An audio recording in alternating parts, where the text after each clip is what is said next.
Okay, the Great News Watch pronunciation test. Here we go. Controversy. Controversy.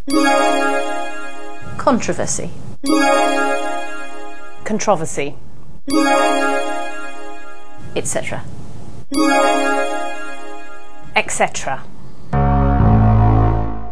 Keir Cuddy. Right, I've got to admit, I have no idea about this one. This is extraordinary. I think that's probably Kirkcaldy, but I don't think that's right at all, actually. I would say Kirkcaldy. Kirkcaldy, that's my final answer. Now for the big one. Surely 4 experienced journalists would be able to pronounce the name of the most powerful man in the world, wouldn't they? Barack Obama. Barack Obama. Barack Obama. Okay, that's Barack Obama.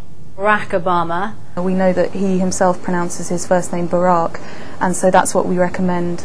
And if you thought that was hard, what about this name? It's definitely Jean Charles de Menezes. Jean Charles de Menezes. Jean Charles de Menezes. Jean Charles de Menezes. Yeah, lots of people do seem to pronounce this first name in the French way, and it probably is an originally French name. Our recommendation is based on what the Brazilian World Service section gave us, and they gave us Jean for that first name, and that's what we recommend. So Jean Charles de Menezes. Don't think any of our journalists got that one right. How will they do with their next challenge? Al-Qaeda. Al-Qaeda. I'll go for Al-Qaeda. Some of my colleagues say Al-Qaeda. I don't think that's right. I think it's Al-Qaeda. The pronunciation unit's recommendation is Al-Qaeda, and that's because it reflects most closely the original Arabic pronunciation. Finally, a name that's really simple to say. Or is it? Ban Ki-moon. Ban Ki-moon. Ban Ki-moon.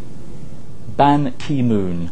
This one looks straightforward, and when it comes up on the autocue, it is pretty straightforward. It's Ban Ki-moon. Not quite so straightforward, actually, Susannah.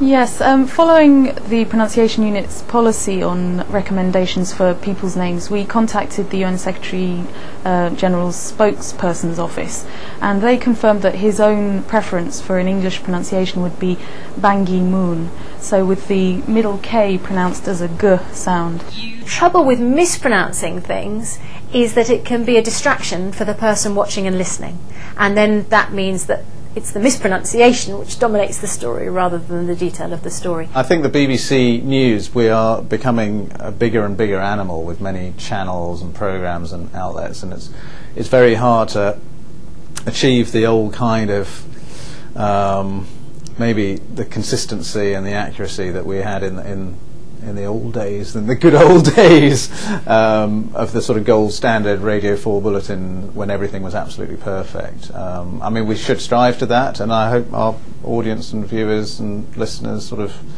try and keep us on track. It's a good thing. For the moment, that's all the news, except for a word about the weather.